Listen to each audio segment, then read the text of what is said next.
So kalau makan ni memang orang kata boleh menjilat jari. Sebab apa? Sedap. Dia tak pedas and dia ada manis dia.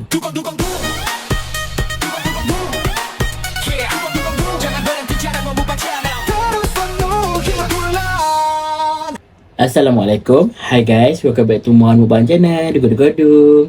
So hari ni aku nak makan apa? Hari ni aku nak makan ramen iaitu daripada Samyang, iaitu Freezer Sweety. Sweety ni adalah produk baru dia iaitu sweet dan spicy. Harga dia aku beli dekat TikTok dalam RM25 je. Dalam satu paket ni ada 4 pieces.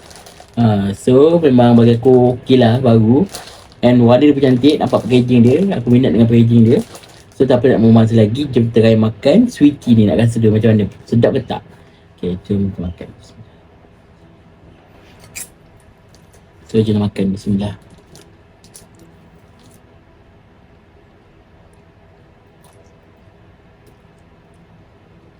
Sedap.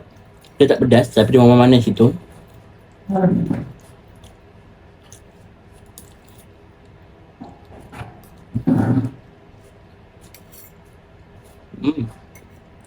Yang ni baru betul namanya ramen.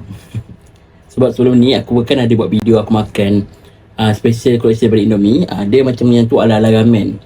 So yang ni ialah betul-betul ramen. So ramen kita nampak lah beza dia macam mana. Daripada segi kenyal dia, pekat dia punya warna, memang sangat menarik lah.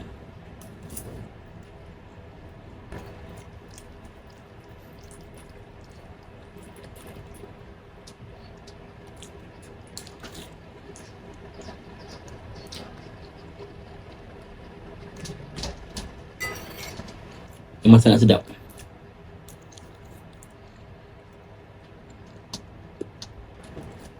Dia punya tekstur mi pun lebih kenyal aku rasa. So jom kita habiskan.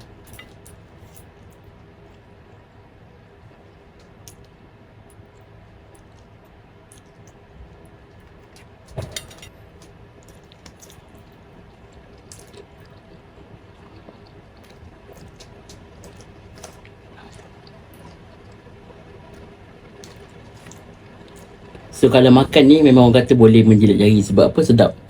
Dia tak pedas and dia ada manis dia.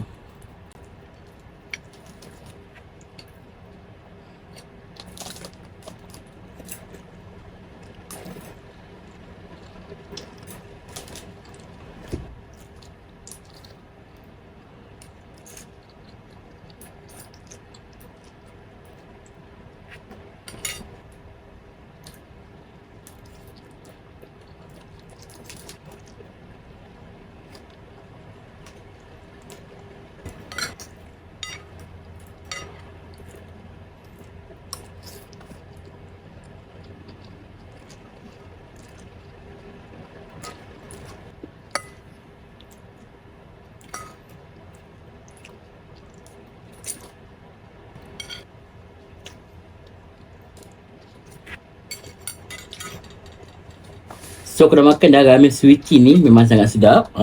Memang kena dengan tekak aku lah sebab dia manis and dia tak pedas. So kalau korang tak makan pedas, is again korang boleh try lagi beli benda ni. Memang sangat sedap dan murah lah bagi aku sebab RM25 boleh dapat 4 pieces. Dan bagi aku satu paket ni pun kalau korang makan pun dah kenyang. Ni dia, rupa dia. So satu paket ni pun kalau korang makan dah kenyang. Sebab bagi aku dia punya portion agak banyak juga sebenarnya. Warnakan dengan Maggi. Ni agak banyak and kenyal. So aku rasa sangat mengenyangkan. Kalau bagi aku daripada 5, aku boleh bagi dalam 4.5/5. Memang sangat berbaloi lah korang beli. So aku rasa setakat ni konten aku pada hari ni. Jangan lupa untuk korang like video aku, subscribe video aku and share video aku ni pada orang lain. Kalau boleh biarlah YouTube aku ni sampai mana, sampai menuju bulan. Kalau sedap